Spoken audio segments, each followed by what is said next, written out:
안녕하세요. 반갑습니다. 허재삼 작가입니다. 오늘 제가 여러분들께 소개해 드릴 책은요, 홍석환 작가님이 지은 인간관계가 답이다라는 책을 가지고 왔습니다. 먼저 머리말을 보겠습니다. 왜 인간관계인가? 카네기 공과대학이 실패한 사람 1만 명을 대상으로 성공의 요인에 관해 질문했다. 질문 응답자의 85%가 성공은 인간관계에 달려 있다고 대답했다. 보스턴 대학도 성공한 사람들의 특성을 조사하고 성공 비결에 대해 다음과 같은 결론을 냈다. 첫째, 다른 사람들과 어울리는 능력. 둘째, 좌절을 대하는 태도. 셋째, 감정 조절 능력이라고 발표했다. 자신만 잘해서는 안 되고 남과 어울리며 함께 생활하고 있어야만 안 된다. 인간관계가 인력 유형을 결정하는 한 요인이 된다. 액션추어 컨설팅의 빌 그린 회장은 최고 기업의 서비스는 베낄 수 있어도 인재는 베낄 수 없다며 인재의 중요성을 강조했다. 국내 대기업인 삼성은 선대 회장부터 인재 제일의 경영 이념을 내세워 인재의 선발과 유지 관리에 심혈을 기울였다. 기업이 원하는 인재는 어떤 인재일까? 많은 기업들이 성과와 보유 역량 및 현재와 미래의 성장 가능성을 기준으로 다음과 같이 인재를 분류한다. 약 10%에서 20% 미만의 고성과 인력, 70%에서 85%의 유지 인력, 10% 미만의 저성과 인력이다. 고성과 인력에 대해서는 보상, 승진, 육성 등의 별도의 인사제도를 중심으로 유지 관리를 한다. 이를 통해 더 높은 수준의 성과를 창출하도록 한다. 유지 인력은 회사와 직무에 대한 로열티를 중심으로 지탱해주는 역할을 하게 한다. 저성과 인력은 조직에 자극을 주는 역할을 한다. 인재 유형별로 만나는 사람, 정보, 일의 중요도, 회사의 지원 등이 다를 수밖에 없다. 자신이 어느 유형에 속해 있더라도 자신을 둘러싸고 있는 사람들과 인간관계에 따라 성과뿐 아니라 회사에서의 직이나 직책이 달라진다는 점은 동일하다. 조직은 함께 바람직한 모습을 지향하며 높은 수준의 목표를 설정하고 이를 달성해 가야 한다. 함께 일하는 사람들이 높은 역량을 갖고 있고 일하는 방식이 자신보다 한 수준 위라면 배우고 성장한다는 생각을 갖게 된다. 사실 조직과 구성원이 정체되지 않고 성장한다는 생각을 갖도록 조직을 이끌어 기장 가치를 높여주는 사람이 리더다. 그래서 리더는 조직의 가치를 강화하는 원칙과 노력을 해야만 한다. 결국 사람이 장기적 성과를 창출하는 답이기에 조직 내에서 더불어 함께 성장하도록 지도해야 한다. 만약 리더가 인간관계에 대한 지식이나 원칙이 없다면 회사는 좋지만 관계가 싫어 퇴직하는 직원들이 속출할 것이다. 일정 직급에 오르기까진 그저 자신의 일만 잘하고 성과를 내기만 하면 되었다. 하지만 직책 승진을 하거나 오랜 기간 동안 주변의 인정과 존경을 받기 위해서는 일만 잘하면 안 된다. 인간관계 역시 잘해야 한다. 인간관계에 남다른 생각을 갖고 본인은 물론 주변 사람들과 좋은 관계를 맺는 사람이 결국은 빠른 승진을 하고 더 의미 있는 성과를 창출한다. 대부분의 직장인은 상사를 부담스러운 존재로 생각하지만 일 잘하는 이들은 상사의 마음을 읽고 상사가 원하는 방향과 전략을 실행한다. 상사의 힘들고 아픈 점을 알고 그를 이해하거나 지원한다. 주변 동료와 후배들에게 관심을 갖고 배려할 줄을 안다. 자신의 일이 어떤 영향을 줄 것인지 후공정이나 단계를 고려하여 추진한다. 직장뿐 아니라 사회생활을 하는데 꾸준히 일을 도맡아가며 희생할 줄을 안다. 이들은 과거에 연연하기보다는 현재를 바탕으로 미래를 준비한다. 이들이 갖고 있는 생각은 함께 해야 한다는 긍정적 마인드다. 보다 바람직한 내일의 모습에 대한 형상화이다. 매 순간을 즐기며 성과를 생각한다. 이들은 중요한 사태가 발생했을 때 그것을 자신이 해야만 한다고 고집하기보다는 상대방과 공유하고 그 가치를 키운다. 네, 머리말 보겠습니다. 챕터 1. 관계의 시작은 나부터. 챕터 2. 사람을 대하는 원칙. 챕터 3. 이런 사람이 되었으면 좋겠다. 챕터 4. 직장에서 배우는 인간관계. 챕터 5. 흔들리면 안 되는 리더. 네, 그럼 본문으로 한번 들어가 보겠습니다. 나는 나 자신을 사랑하고 있는가? 믿음이 부족하다면. 우리가 매일 변함없이 행복하게 생활할 수 있는 것은 신뢰가 있기 때문이다. 신뢰가 없다면 고층 아파트는 존재할 수 없었을 것이다. 엘리베이터가 밑이 없거나 오르고 내리다가 갑자기 뚝 떨어진다면, 길을 걷는데 땅이 꺼지거나 하늘에서 무엇이 떨어져 머리에 부딪힌다면, 지나가는 사람들이 나에게 나쁜 행동을 한다면, 버스나 지하철을 탔는데 기사를 믿을 수 없다면, 음식점이나 커피숍에서 먹고 마시는 음식에 유해한 물질이 첨가되었을 것이라는 의심이 계속된다면, 하루는 절대 행복할 수 없다. 존재하는 것이 그 무엇이든지 기본적인 믿음이 있어야 한다. 이 믿음이 나를 성장시킨다. 또한 이러한 믿음은 사회의 건전한 한 시민으로서 살아가게 해주는 원동력이 되기도 한다. 자신에 대한 불신은 조직 생활을 망치게 한다. 자신을 사랑하지 않으면서 남을 사랑하기란 어렵다. 내가 나를 사랑하지 않는데 어떻게 남이 나를 사랑할 수 있느냐고 의심을 품을 수 있다. 자신에 대한 불신의 이유는 다양하다. 경제적으로 무능하거나 학력이나 경력에 대한 콤플렉스가 있을 때, 어떤 실패로 인하여 기가 죽어 있을 때, 남들은 다 할 수 있는 것을 하지 못하거나 다 갖고 있는 것을 가지고 있지 못할 때, 자신의 무능이나 부족함을 비관하며 내가 이렇게 못났으니 혼나고 당연한 거야. 그러니까 사람들이 떠나는 거야. 라고 생각하고 만다. 자기 불신이나 불만이 많은 사람은 매사가 소극적이고 부정적이다. 해서는 안 되는 일이며 한다 해도 자신은 못한다고 여긴다. 이런 사람들은 조직 생활을 잘할 수가 없다. 그들은 조직 구성원에게 불신을 전파하여 그 기운을 다른 이들에게도 전염시킨다. 먼저 자신을 사랑해라. 신입사원은 무엇으로 성장하는가 라는 책이 있다. 이 책은 서론에서 자신을 알고 자신을 이끌라 라고 말하고 있다. 자신이 무엇을 좋아하고 잘하는지를 알아야 한다. 자신이 현재 무엇에 관심을 갖고 있는가를 파악하여 자신의 현재와 내일을 이끌어야 한다.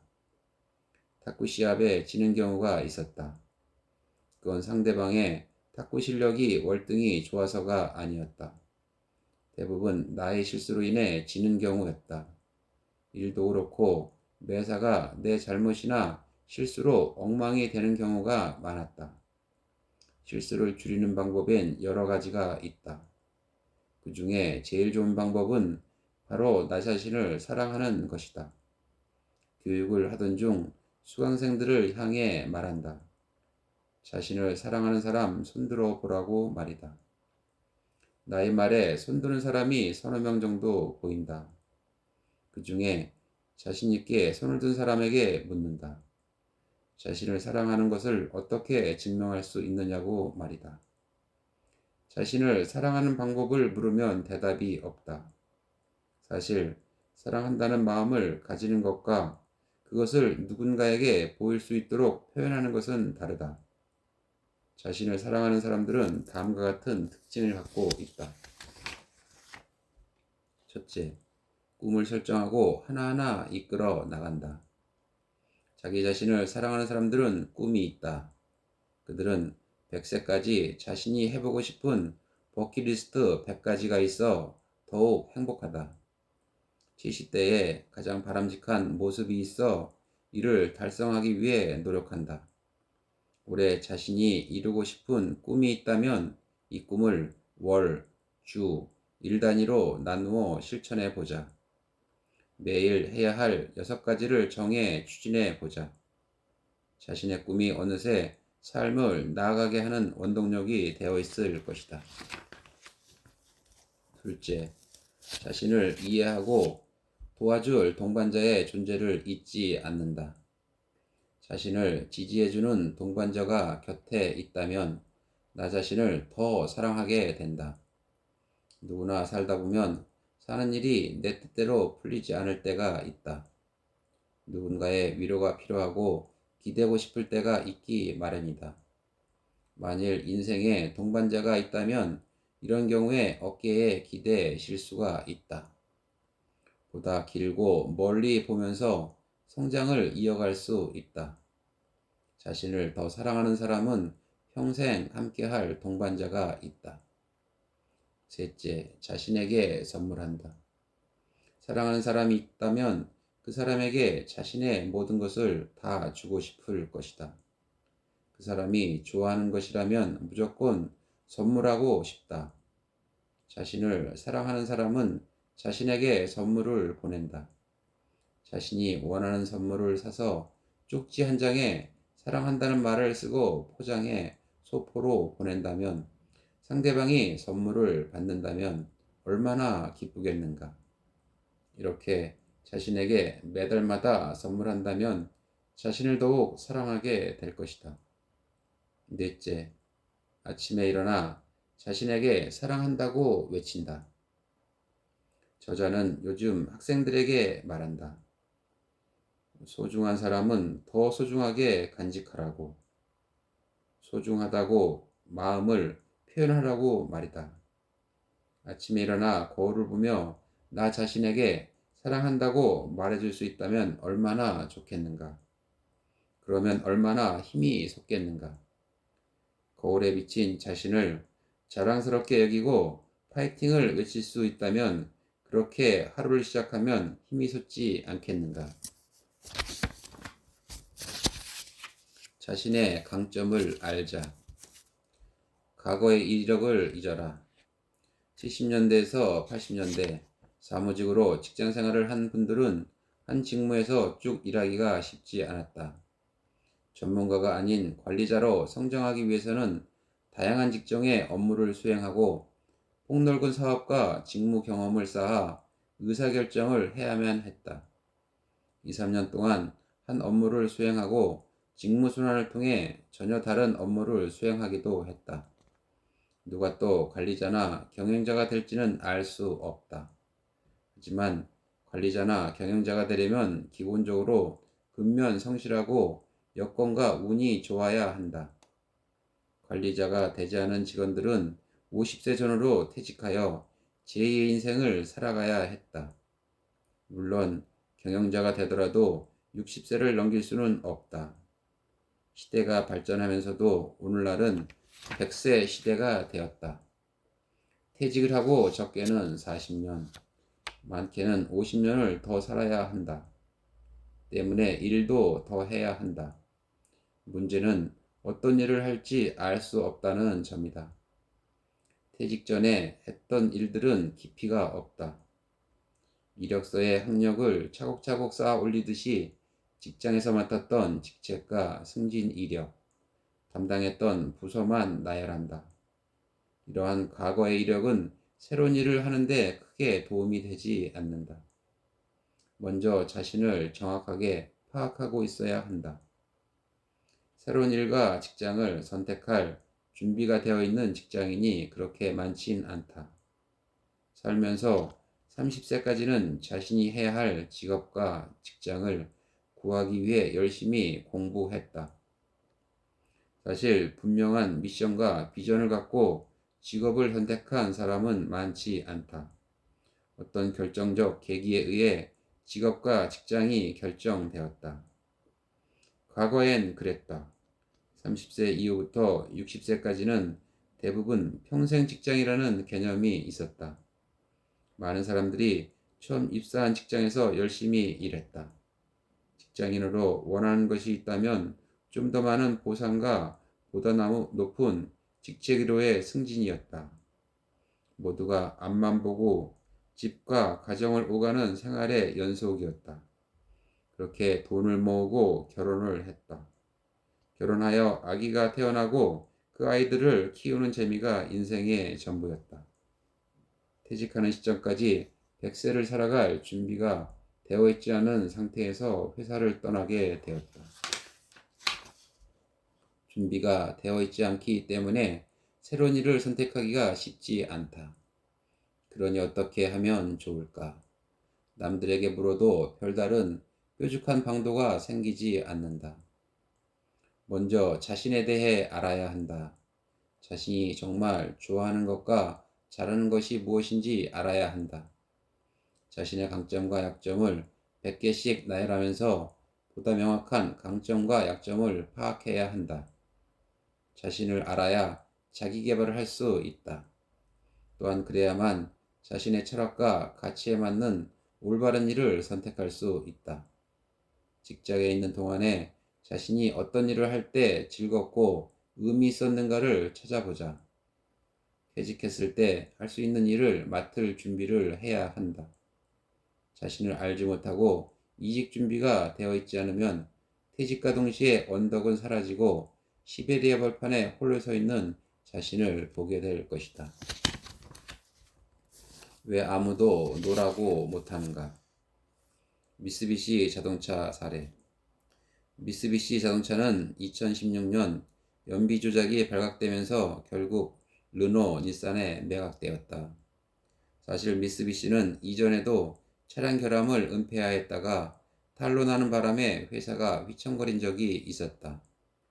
위기에서 배우지 못하고 또 은폐를 하는 이유는 무엇일까?